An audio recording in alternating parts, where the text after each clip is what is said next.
What happened to the truth? What happened to being honest and truthful? The truth is boring. Emirati content creator and entertainer, renowned for his unique comedy skits that bring joy to over 21 million people worldwide. Please welcome my next guest, Khalid Ameri. Life has pushed me down many times, so I can take it. But you see someone come who really loves you, and they can't hold back the emotions, that's when it breaks your heart. Whatever stories you want to run with. I don't care. I get it. But tell the truth. I think one of the hardest things to deal with is being misunderstood. You're a human being. It's gonna hurt. Most people assume that the commitment to the marriage is more important than the happiness in the marriage. I just want my kids to be happy. With what you know now, do you regret having your life public at all? I think for me,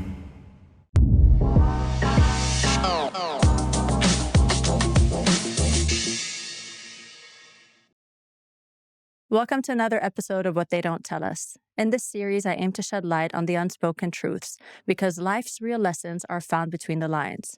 More importantly, I hope to spark your curiosity enough to find the courage to unlearn where needed, listen in with an open mind, and question with the hope of understanding. Today, we're diving deep into what they don't tell us about life in the public eye, for better or for worse. My guest today is Khalid Ameri, an Emirati content creator and father of two, who speaks to an audience of 21 million people across his social platforms and is most known for his comedy skits. Khalid graduated from Stanford University and started his career in finance before transitioning to entertainment. While a life of fame has its many perks, it can also take a heavy toll when headline news hijacks your narrative. In an age where fame is increasingly accessible as people gain popularity on the internet, it's important to discuss the repercussions of fame, both positive and negative, and the impact media speculation can have while publicly dissecting your private life. Without further ado, please welcome my next guest, Khalid Ameri. Hi. hi. Thank you for coming on this podcast. Thank you for having me, Tracy. It's good to be here. I'm so glad that we're here together, although we're not going to be talking about everything jolly, but I think it's quite important that we talk about this. I know that the truth matters to you, it matters to me, and just having speculation, kind of debunked is quite important. So I'm really glad that we're going to be talking about this, because I think a lot of people can benefit from the conversation of divorce, of being in the public eye, of people dissecting into our lives when we're in the public eye. So let's get started. I'm down. Let's go. Okay. So I'm going to start with the tough one. So we know that you're engaged. So I just want to say mabruk. Thank you. It's Allah always barak good feek. news Thank you for so someone much. to be happy and to find love. So I'm very, very happy for you. Alhamdulillah. And I also want to talk about how this has been portrayed online. Like I do with all of my guests, I spend a lot of time researching and going through articles and the media to come up with good questions. And with all the noise that is being said online, I mean, I'll read a few right now, but with all the noise being said online, I try to look for where you had a statement out or anybody involved had said something. And I haven't seen one thing from anybody involved, which is the information that actually matters. A lot of people were obviously very much excited for you, although it's not great news when people get divorced. But then again, people need to move on, and then, as you have. But I've come across some negative comments, and I just wanted to start off by laying them out on the table, Sure. the elephant in the room. Let's go. And we can kind of dissect that, okay? One of them.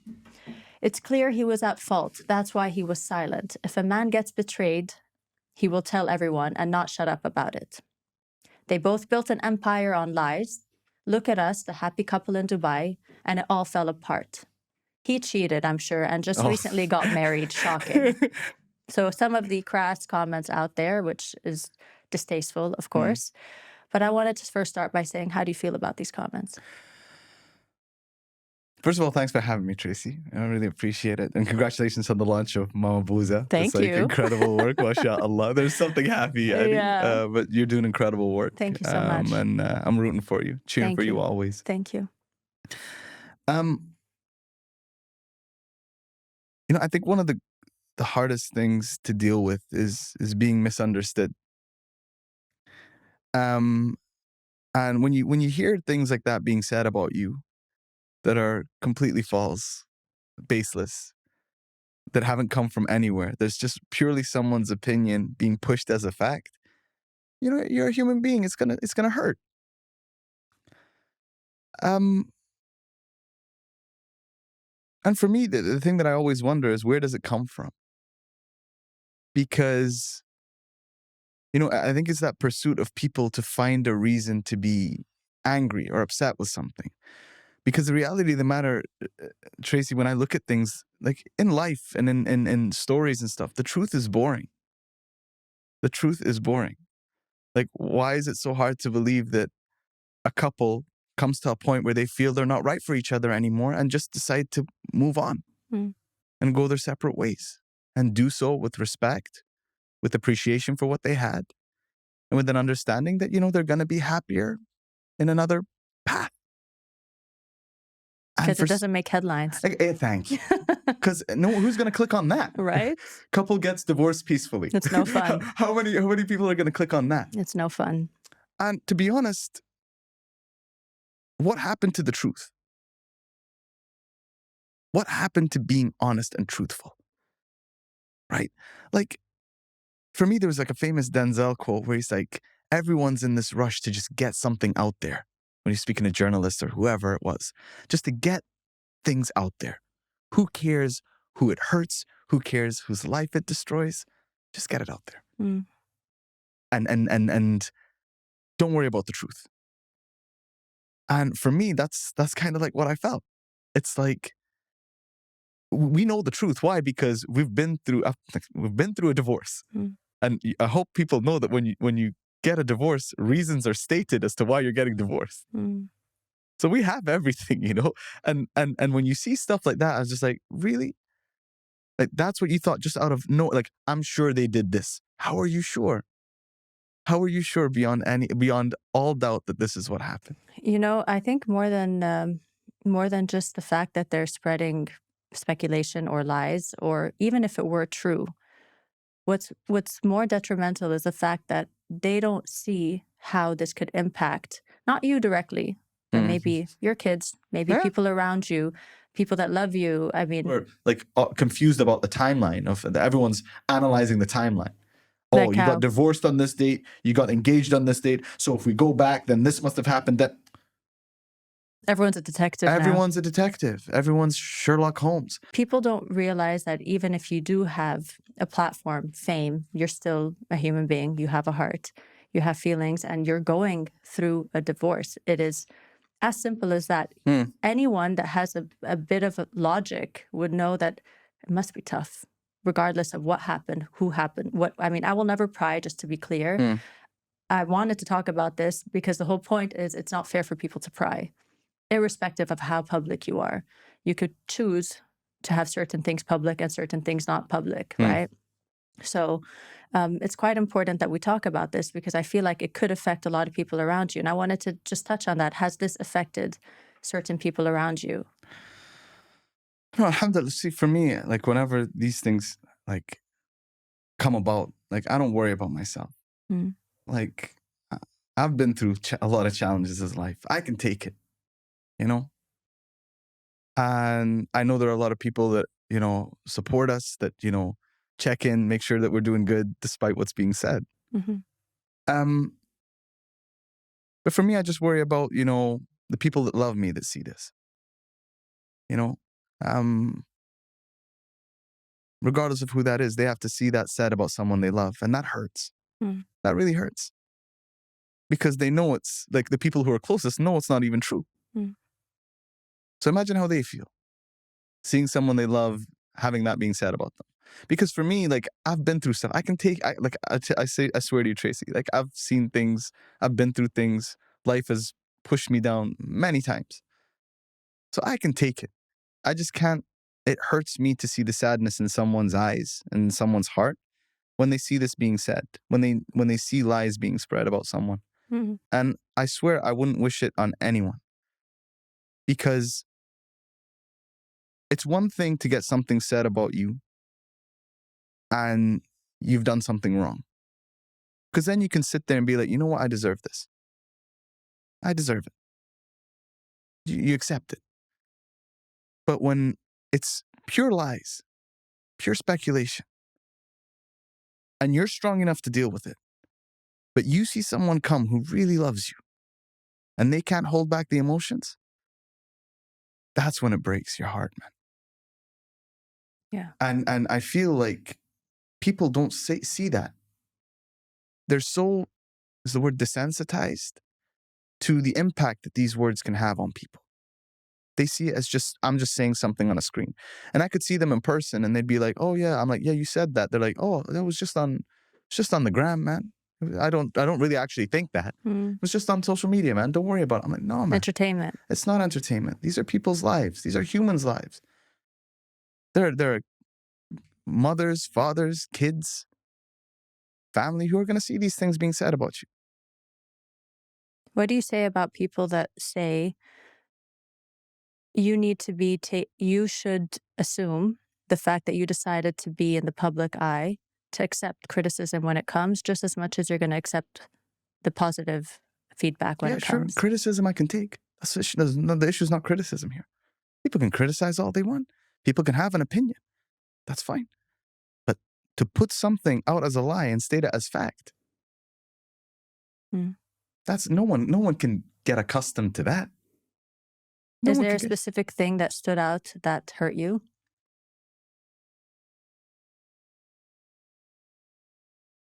Not really. I haven't been to be from the producer of all people. To be honest, I'll be honest with you, Tracy. Like I've seen I think a few things. I'm I have to wake up. I have to get to work. I have to focus on becoming better every single day and taking care of the people that I love. I like, believe it or not, I don't sit there and just go through all comments and what people think and what headlines are writing. I've seen a few that I thought were wrong. And I think the ones that sort of hurt the most are people who come to the assumptions of why we got divorced and people coming up with their own timeline of how things worked. I don't know why a lot of people think that, okay, we got divorced on February 14th. That was the official day we got divorced. I don't know why people think that we decided to get divorced on February 13th and then we just decided to go through it on the 14th. It's only a day. So how is it so quick? The whole process is a very lengthy process. It's something that and we filed in September of last year. And then there's the build up to that and the discussions. So for me, people coming up with their own timeline of events. Yeah. And how this must have happened, and this must have happened, and this must. And again, they're not saying anything. They're stating it as fact. I think that's a very important point to talk about, especially when it comes to divorce. I mean, just like even if it's you're dating or it's a divorce, especially if it's a divorce, because you're married, there must be months and years of trying to get something to work before you call the shots, before you say, I'm going to call it quits.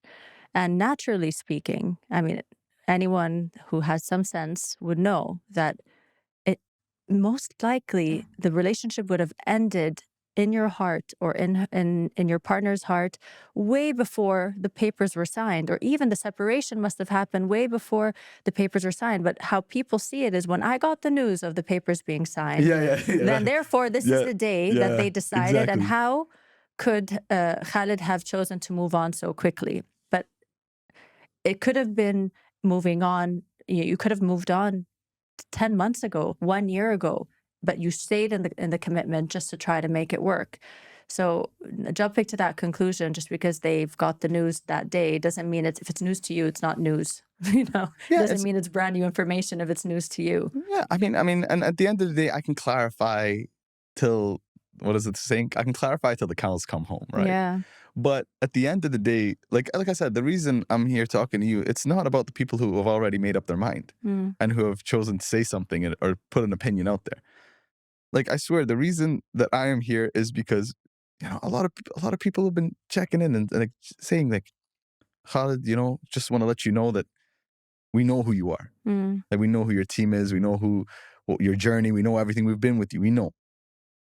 So they deserve to hear something. So that's what I wanted to actually ask you. Yeah. Do you feel like you owe people an explanation? No. And do you feel like, is it selective for you to say, I will selectively allow you in my life and make my private life public, which evidently you guys did. Like you brought people into your home, you spoke a lot about marriage and family, but then whenever it suited you, you said, I don't want to talk about it anymore now.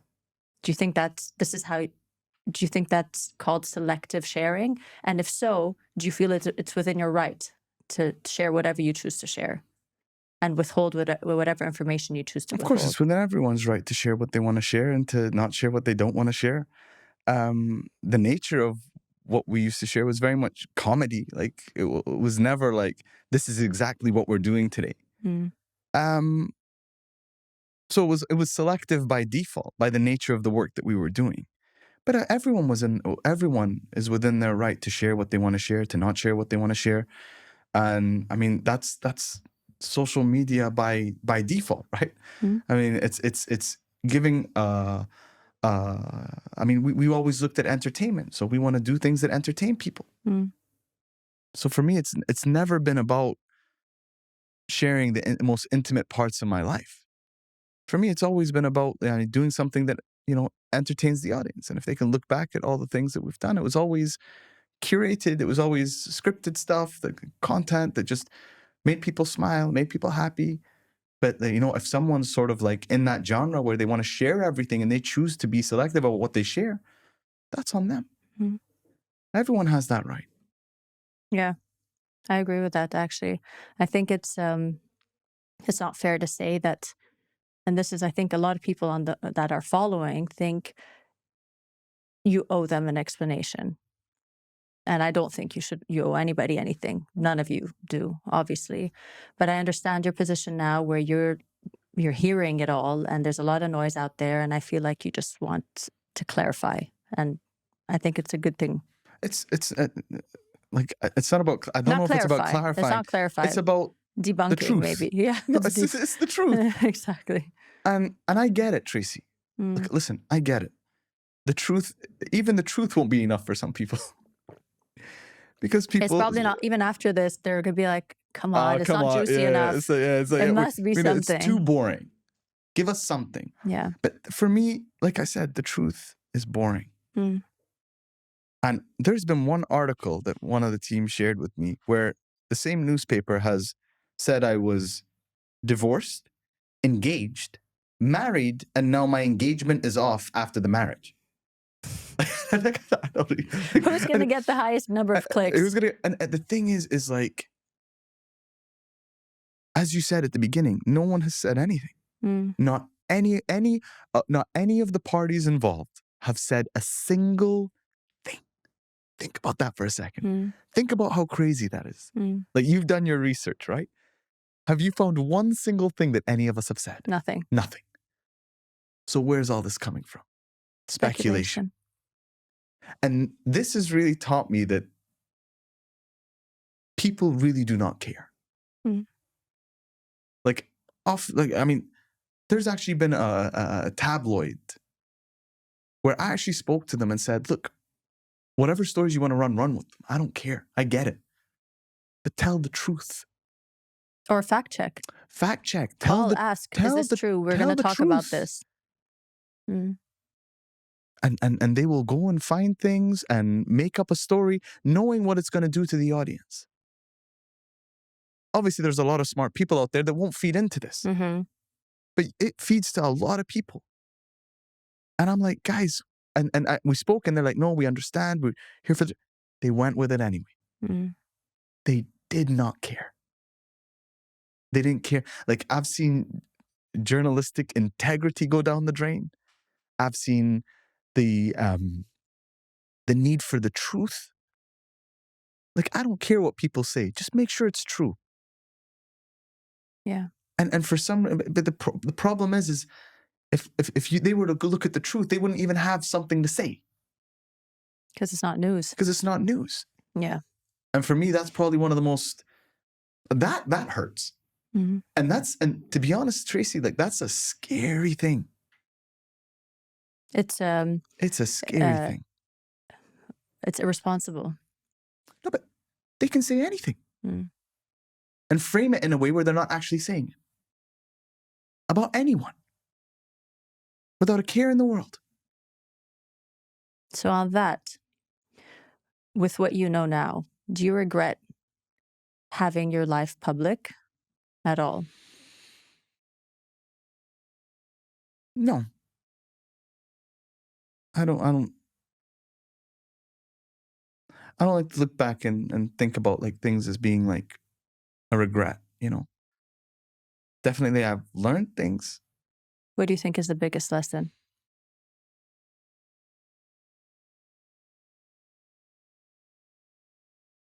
Vis-a-vis you and your followers, vis-a-vis you and the media, you and yourself, you and your partner. What do you think is the biggest lesson here? I think for me it's about being more proactive in the communication. Is now I know how far some people will go to make up a story. So I think it's important to sort of To speak first? to speak first. Interesting. Because I would think if it were me, I would usually be silent. That's me. But now, in hindsight, if I'm going to learn from your example, maybe it's the safer bet is for you to give a statement first 100%. before people jump to conclusions. 100%. Yeah, I never Like thought about that. that is the only thing that I think of. I mean, everything. I mean, that's the thing. Like, speak. So then you think, so technically you do owe people an explanation, or yourself, actually not No, people. You owe it to yourself so that people don't sit and like go down a downward spiral for no reason. So you just want to set the record straight before people jump to conclusions. That would be fair. I don't think, again, I don't think you owe anyone an explanation as to everything that's going on in your life. Yeah. But now that you know what could happen. But for me, it's like if something significant happens in your life and you are in the public eye, address it before they do. Mm-hmm. Because they'll go wild with speculation, with lies. Because like I said, you know, what's hilarious is there's this madness going on, this circus going on. And all of the parties involved are just minding their business, living their lives. That's what's so funny. It's you know hilarious. what? I was still actually waiting when I would see this random YouTuber putting like a collage together to talk about something. And then I'm just like, okay, so how did they react? Nobody reacts. Nobody says something from any of the parties involved. And it's just people talking shit, basically. I mean, there's not one fact. No. There's not. Imagine that. Imagine making a full video with not one fact. Not even not one fact. Not one guarantee, like not one correction or not one. I mean, nobody said anything. No one even said, yeah, that's true or that's not true. It's just silence. They'll probably say at the end of the video, look, we don't know. Or they'll say the silence means that it's true. Maybe the silence means that we're just trying to protect our privacy. Yeah. Maybe everyone just is happy in their own path right now and minding their own business. And can you imagine that? Like all this craziness going on, and we're like sitting there wondering, like, how are they coming up with all this stuff? And it's really a shame. Yeah, it really is a shame because, you know, again, they forget like these are humans, these are real people that you're talking about, that you know nothing about, that you haven't heard one thing from, that have not stated anything. But you have come up with this entire story and created this collage or thumbnail or whatever it is you're talking. This is what happened. This is what happened. And they have no idea. Can they sit hand to their heart if someone asked them, where did you get this story from? Where did you come to this conclusion? Where did you get those facts from? What did they say that made you say that? And if they come up with one thing, I'll be shocked. But the fact that people can talk and speak with and such comment assertion. with such Conviction. Conviction, with absolutely nothing, is number one. It's like incredible. Like that's an incredible talent. It's a talent. Like, you are incredibly talented, my friend. Whichever article, whichever journalist, whichever YouTuber like was able to sit there and write like a 1,000-page article or like you need to get into the movies because your script writing is impeccable. But like that's the hilarious thing. So do you feel, you know how people talk about my Insta family and my followers and I have a fan base and a following. Do you feel now the heat of how quickly people could turn on you? I mean, I know a lot of people are with you, don't get me wrong. I've seen so many amazing comments from everybody behind you. But thanks for the love, everyone. Yeah. It means a lot to me. But unfortunately, I mean, I could also speak for myself. Even though I can get 100 amazing comments, if 2 people said something really hurtful, it will sit with me a bit. Yeah. And as much as I don't like that, and I know I'm a strong person, so I can handle it. Yeah. It still triggers you a bit, right? Of course. So in this situation, it's a bit more than a handful of people saying negative things. Do you feel disappointed about how people that you trusted kind of, I mean, is it unfair to think of strangers on the internet as people that really care about you? Do you feel that? I mean, I think this is part of the game, right? It's like, yeah, like someone does something wrong and instantly, hey, everyone's against them. Because we've seen this time and time again. I mean, it's not really in your situation now, but you see like a really big social media influencer that's like on top of the world. One news piece, one article, one bad thing that she's done or he did by accident, even if it was done, it was proof that they've done something, and the downfall is just like, it's almost like people are waiting on the edge of their seat for someone to mess up. Oh, it's very clear. Instead of rooting for you, they're actually waiting for you to mess up. Yeah. No, it's very clear that those are the people who are waiting for you. That's why I'm saying even this sit down where you just plant the seed, like you put the question to them, where you say the truth, it won't be enough for them. Where you tell them, you push them and say, look, you said this. Based on what? What you're saying is a lie. They'd be like, no, it's not a lie. I'm like, okay, then prove it. Because Allah knows the truth. I know the truth. Everyone involved knows the truth. Again, coming back to it, and I'll repeat it, the truth is boring. And you came up with this incredible story. Am I going to get an apology? No. Are any of these news articles going to retract anything? No. No one cares. So when you talk about like people, it's taught me something, not to let it hurt me. Would you share as much in future? No. Fair. And I know that you might be thinking, no. Never again. No, and again, this is the people will come back. Oh, so you shared then, you're gonna share now. It's like I don't know. And why? Just no. Yeah. How come before? No. Yeah. Lesson learned. I don't want to anymore. I don't want to. And you know, it's been a while, you know? I mean, it's been a while. And for me, it's just like I'm at that stage. Again, I've changed. Yeah. I mean, we all grow and change. Grow. I mean, things I used to do before I would not do anymore. I used to be more public with myself as well. And now I just do podcast talks. And I don't share anything else because I just choose to. Before I was probably a bit more public, and I think it's in our right to continue to evolve and change. So for me, it's like I'm not at that stage in my life where I want to share private stuff anymore.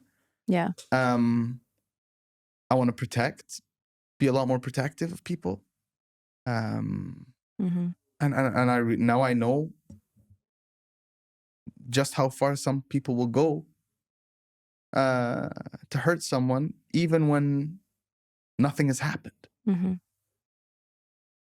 I'm sorry, my mind goes somewhere every time because I'm still baffled at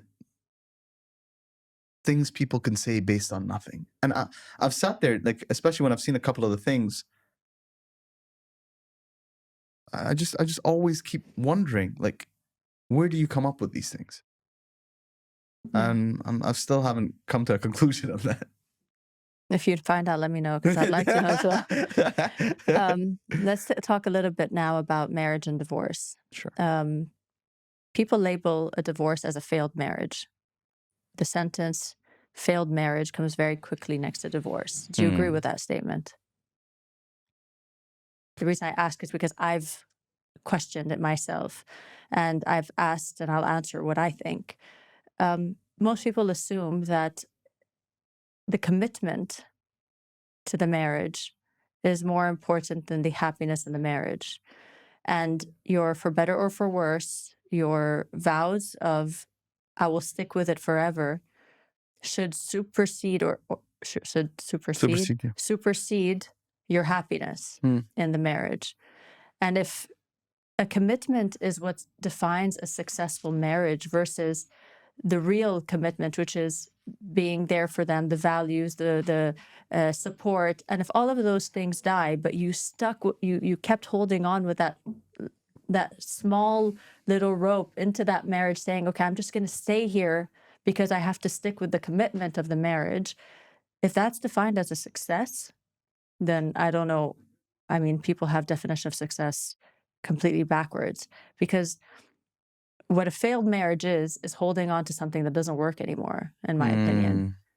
That's a failed marriage. It doesn't have to be the idea that you divorced. If anything at all, the divorce is the courageous and the brave thing to do when things are not working. It is not the failure itself. The failure is sticking with something, showing an example to your children of something that's not working as a marriage, instead of walking out when the time is right, amicably, like you're saying happened with you guys. So I just don't like this idea of people using this narrative of a failed marriage. A divorce is a failed marriage, as if the two individuals have failed. I don't buy that. I don't believe that. And it's completely false and incorrect. I mean, what defines a successful marriage? That's a different thing. Maybe it's a spectrum of what's a spectrum of things. But the idea that people assume a failed marriage is a divorce is failure is a big deal, because a divorce is kind of like a restart. You get another chance. What's a failure is sticking in something that doesn't work, even when you've tried over and over again. I mean, I'm with you on that. Yeah. Yeah, I think I buy into that. Yeah. All right, let's talk about the upside of the public eye, because I know that you have a lot going on for you, and I'm also rooting for you. I'm very happy to see how much you've grown. I mean, we've known each other since, I think, 2018. Yes. Wow. Yeah, it's been that long. So I mean, you were already huge when I met you, and now you're growing even more. Thank you. It's so nice to see. What do you think is the most positive? I mean, what I love about your platform is that you use your platform to spread positivity. What do you think is the most positive thing about your platform, and what do you try to kind of encourage pushing out? So for me, like, I love international humor. I love humor that's internationally understood. Like universal. Universal, yes. Universally understood.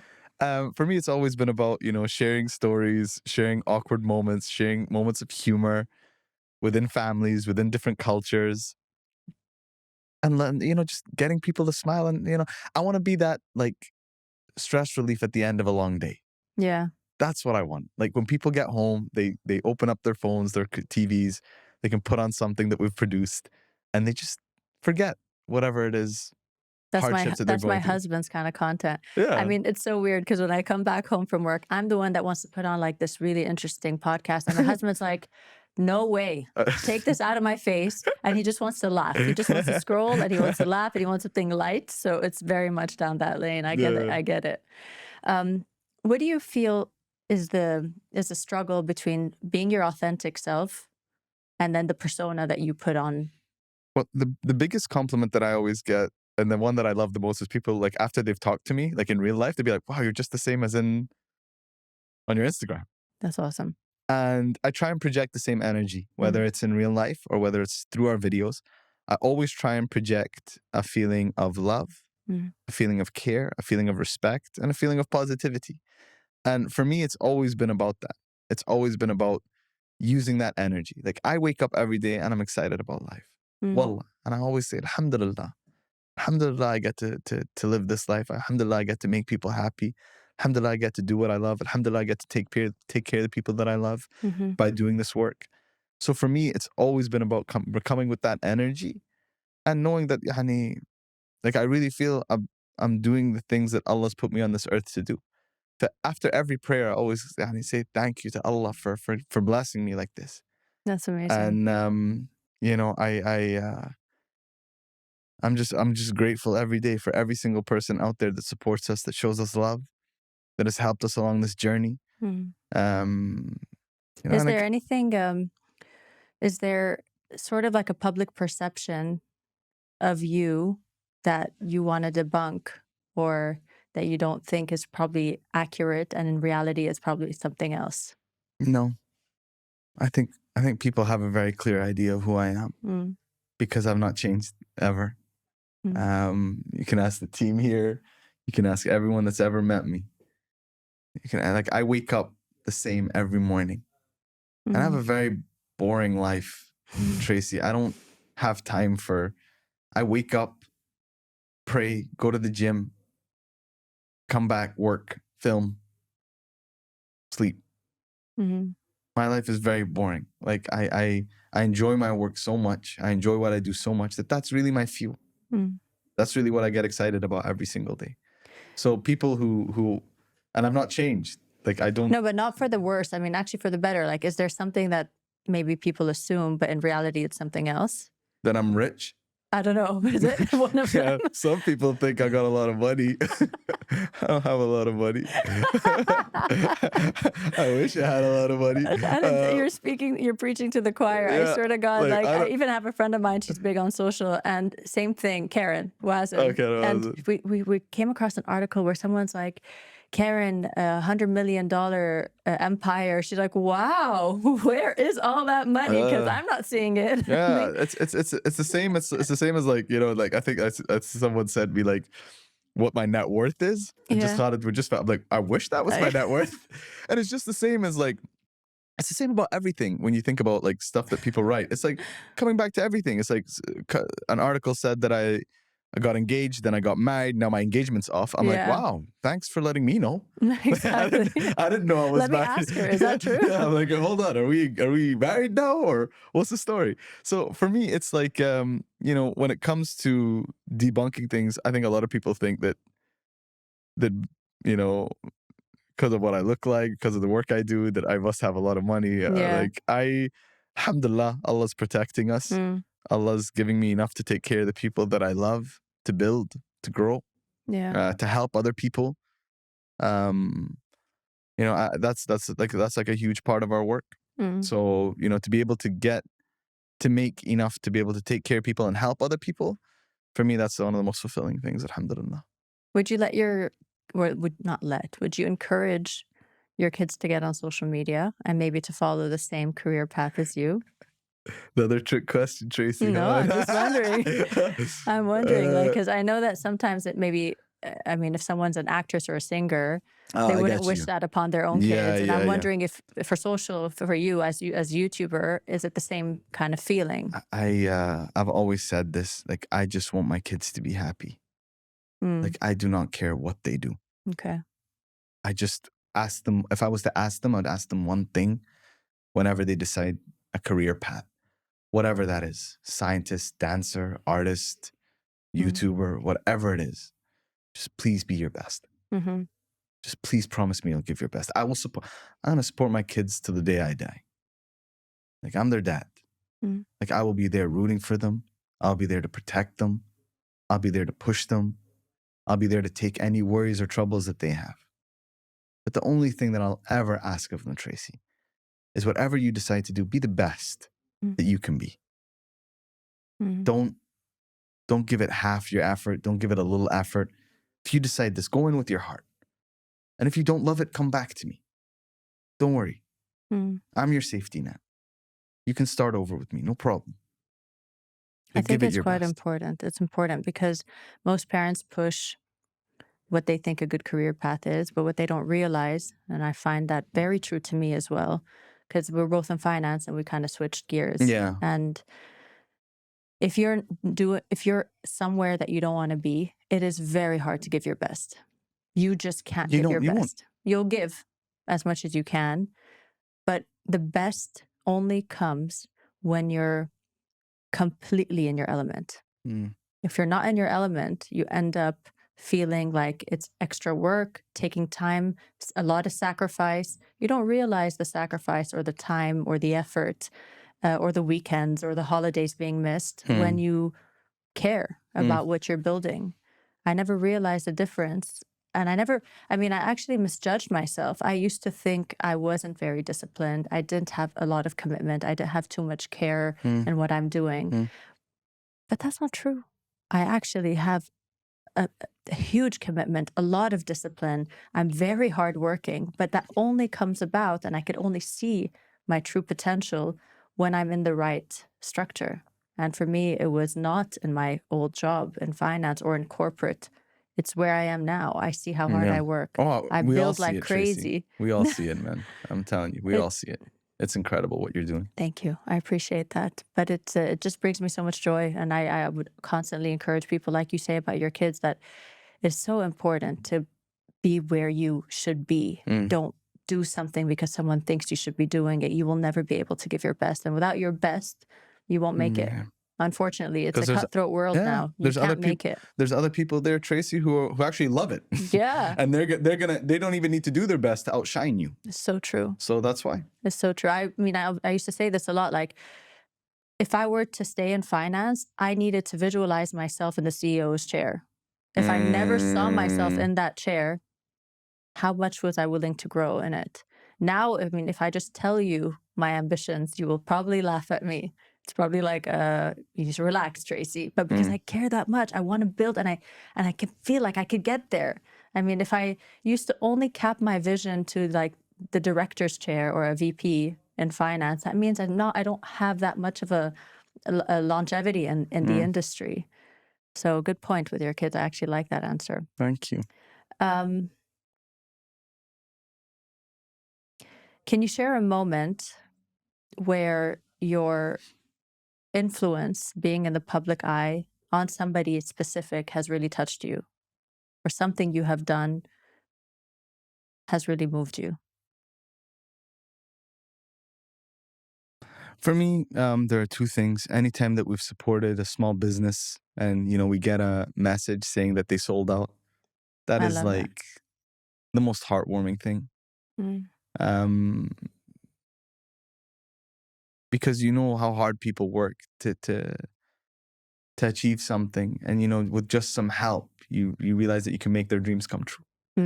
That for me is like I'll never get over that. There's no other feeling that when it comes to like seeing someone, whether it's a mom, a dad, who are building this to support their family, and they're worrying. And then all of a sudden you can help them, and then they, sell out, or that's so cool. It's one of the coolest things. And, for me, one of the most meaningful things is, we do a lot of work for children and people of determination. So whenever we travel, we try and spend some time raising awareness for centers there for people of determination, donating to them, making sure that they have our support. And for me, it's one of the things that is the most meaningful thing to me. It's very important to me, and something that the team and I like focus on like every single day. Whenever we travel, we like to visit a center, show that we care, show that we care about the work that they're doing, show that they have support, because they're all of them struggle for funding, all of them struggle for awareness, all of them. It's the one common thing, I think, except maybe in the UAE, because we have such a strong mandates for people and children of determination. But even then, centers are trying to grow and trying to help. But like whenever you travel, you see how much work needs to be done by the women and men on the ground to help these kids who don't have any other outlet, who don't have anywhere else to go. And it's heartbreaking, that they're the only place that these children can go, because, they can't get into mainstream schools. They can't get into academies. And, even the places that will help them, they're still struggling to do that. So, for me, it's one of the most important things, and just to know that we can make a difference. Yeah. It warms my heart, So, with that, you have a platform which helps a lot. And I wanted to just check, aside from the fact that you could help people in that, opportunity-wise, if you were to tell people about how having this platform has helped you with opportunity as well. What do you think is the best opportunity you got on the back of being in the public eye, aside from having the luxury to, not the luxury, the privilege to be able to help other people? What opportunity as well comes with that for you as in business? Oh, okay. Yeah, I mean, I want to know on both sides, all you right. know? Obviously, the number one thing for me is, that's why I touched on it, was to be able to, let me just silence this because it keeps going on. It's okay. I'm sorry. I think if we're getting to like the technical business stuff, I mean, I just like the fact that we're talking about the platform and how you have a positive and a negative impact depending on how life goes. I want to talk about kind of the opportunity of the opportunity you get from having your platform. Like, how has this impacted your life or changed your life in terms of opportunity I think that you can't get sitting behind a desk, for example, you know? I think for me, you know, the opportunity to think creatively for other companies and government entities, it's like huge, you know, for like a big company to come and be like, yo, Khalid's team, you know, we love your work and we'd love you to write something for us or to produce something for us. I'm like, what? Yeah. Like this multi-billion-dollar company is coming up to, it picked us, a team of 5, to come up with a huge campaign for them based on other work that we've done and how we've grown. And for me, that's some of the most exciting things. Because I would never in a million years imagined it. It's like, you know, when you're starting, Tracy, you can't imagine the growth or getting where you are. And for us, and I get goosebumps every single time. There's 2 things that whenever I'm on set working for a multi-billion brand who have asked us to be creative for them, goosebumps. Whenever I get stopped for a selfie, goosebumps. Never goes away. Never change. I completely feel that. I mean, we're in the same industry. We also have the Fifth Kind Productions, which is a creative production house, and the exact same thing. Plugs it. Boom, boom, right there. No, but really, the like it really hits home because I was just on set for a multi-billion-dollar company, and I remember not too long ago, it was COVID. It was just me, my husband, and my husband's brother. My husband's brother is the creative director. My husband is the producer, and I help with the business, and I'm a managing partner. It was us 3 carrying cameras. And I'm not even in the shot. Yeah, this is content for brands, like campaigns for brands, running around just us with a light, with a camera. My husband's brother had just started to learn how to work the camera because it's his passion. It was his minor, but he was a doctor and he decided to shift gear. And the fact that we started that small, running around like crazy, just taking a budget of 10,000 dirhams to create something for a brand, and now we can charge 6 figures, 7 figures for a big contract. And I went on set the other day and I saw about 50, 60 people on set, a set that we created from scratch. And I sat there and I looked at my husband. I'm like, is this us? Is this us? Like, we would have never thought. We were begging for business back then, thinking like, you know, please, let's just try to do an ad for you. We'll do it for free, but can we try to do an ad for you? And the fact that if you just give it a bit of patience and time, opportunity arises. You'll get there. It's insane. Like, I really get that. I know the feeling. So, and yeah, like every person that comes up to you and like says, can I have a photo? It's just like, I can't believe this is my life. Like, thank you. Me? Yeah. What did I do? I totally get that. So let's talk about what they don't tell us. This is the show. And I wanted to kind of wrap up with this. If you could think of one thing that you wish you know before, that you know now, what don't they tell us right now with everything going on with you?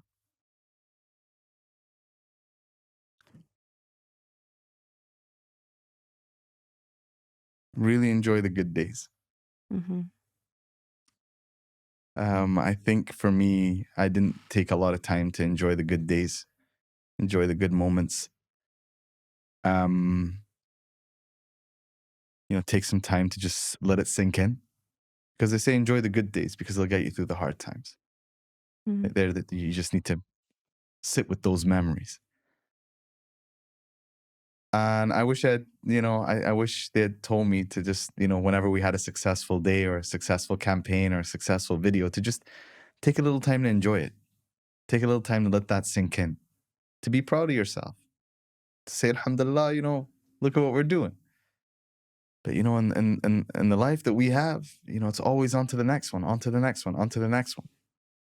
And then when the hard times come, because you haven't enjoyed those moments, there isn't really much of a balance. So the hard times sort of weigh heavily. So I think moving forward, because I know now, I think whenever a good moment happens, I'm going to stop for a little while and just really enjoy it.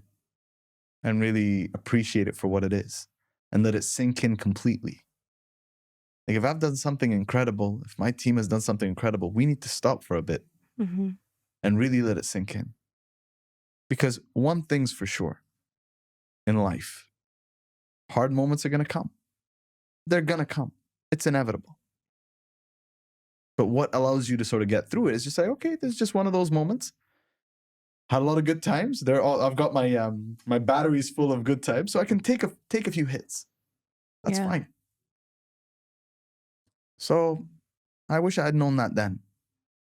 I think I would have stopped a lot more. And enjoyed the success and enjoyed the growth. But a lot of it is a blur. So yeah. Enjoy the good times. I love it. Thank you, Khalid. Thank you, Tracy. It's been such a pleasure. The pleasure's been all mine.